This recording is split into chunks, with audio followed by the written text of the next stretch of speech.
Hello po sa inyong lahat mga ka-crypto. Ako po si Pinoy Crypto Trader at sa video na ito ay atin pong pag-uusapan ang tungkol sa balitang ito kung saan ay ito po ay tungkol sa pwede po nating kitain or yung ating magiging gain sa ating mga holdings dito kay Ripple or XRP kung pag na-hit po nito ang presyong $3.7.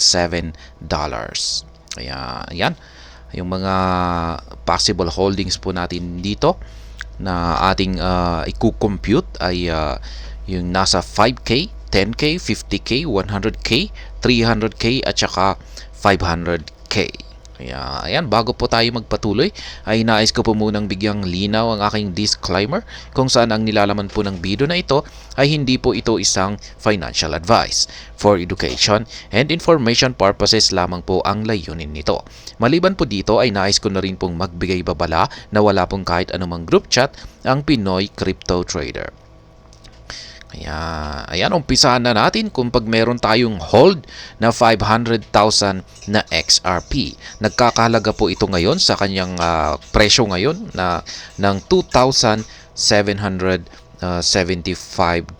Yan po ang halaga ngayon ng 5,000 na XRP token. Ngayon, kung pag umakyat po ito sa presyong $3.7, ang magiging value po nito ay $18,500. Kaya, ayan, laki po ng kanyang ilalabas na return. Dito naman po tayo sa $10,000 na XRP. Ayan, ang value naman po nito ngayon sa kanyang kasalukuyang presyo ay nasa $5,354. Ngayon, kapag umangat po ito sa presyong $3.7 ay ang magiging value po nito ay $37,000. Kaya yan, mula sa $5,354, kapag umangat yan sa $3.7, yung kanyang market price ay ayan po ang kanyang ilalabas na return, $37,000. Dito naman po tayo sa 50,000 na XRP, na amount ng XRP. Kung yan po ang ating hold ay ngayon, ay yung kanyang amount po ngayon ay nasa $26,770. Ngayon, kung pag umakyat po ito sa presyong $3.7, yan, umakyat yung market price ni Ripple sa presyong $3.7 ay ang magiging amount or equivalent value ng 50,000 XRP ay nasa $185,000. Kaya yan, mula sa pagiging 26,770 na kasalukuyang amount nito ngayon ay magiging $185,000 na kapag na-hit po nito ang presyong $3.7. Ayan, dito po naman po tayo sa $100,000. Ayan, meron po ba sa inyo ang may holdings dyan na 100,000 na XRP? Ayan, XRP po pala, amount ng XRP token. Ayan, ang halaga po naman nito ngayon ay nasa 53,540. Yan po ang equivalent amount niya sa dollar sa kasalukuyang presyo nito ngayon. Ngayon kung pag na-hit po nito ang ang price target natin na $3.7, ito po ay magkakaroon ng value or magbibigay po ito ng kita na $370,000. Kaya ayan, ang laki po. Ngayon naman, dito naman sa 300,000 na XRP tokens. Ayan, meron pa rin ba sa inyo ang may hawak ng 300,000 na XRP tokens? Ayan, ang halaga po nito ngayon, ang current value nito ngayon ay nasa $163,500.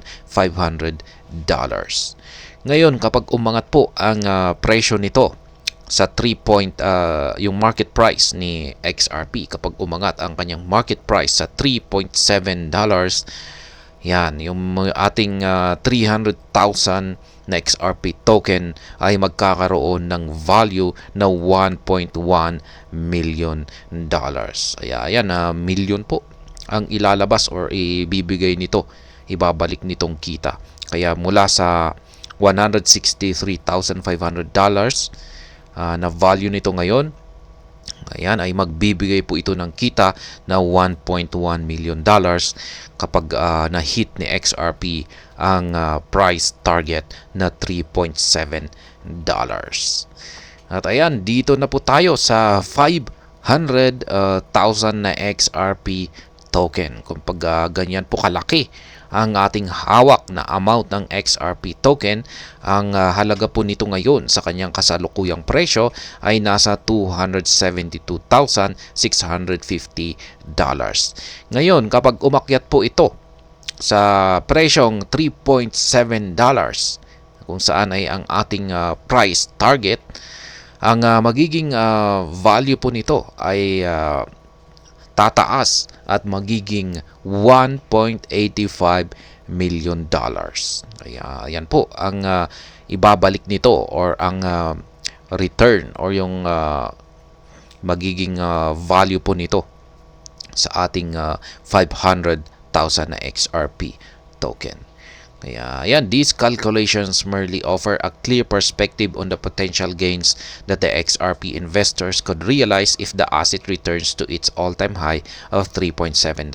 It is essential to approach these numbers with caution, as there is no guarantee that XRP can reclaim its all-time high. Yan, ang $3.7 po na ito ay ang kanyang previous all-time high. Kaya ayan, yan po ang mga posible nating kitain yan sa ating mga holdings, mga XRP token holdings, kapag na-hit ni XRP ang kanyang previous all-time high na $3.7. At ayan, hanggang dito na lamang po tayo sa video na ito. Sana po ay inyong nagustuhan ang aking paliwanag dito. Kung inyo po itong nagustuhan, ay pakiclick lamang po ang like button nito. Para naman po sa mga bago lamang dito, kayo po ay aking inaanyayahan para mag-subscribe. Pakiclick na rin po ang bell icon nito, dahil ito po ang siyang magsisilbing notification nito sa mga bago kong videos na akin pong ina-upload sa aking YouTube channel na ito. Marami pong salamat sa panunood. Ingat po tayo lagi, at God bless po sa ating lahat.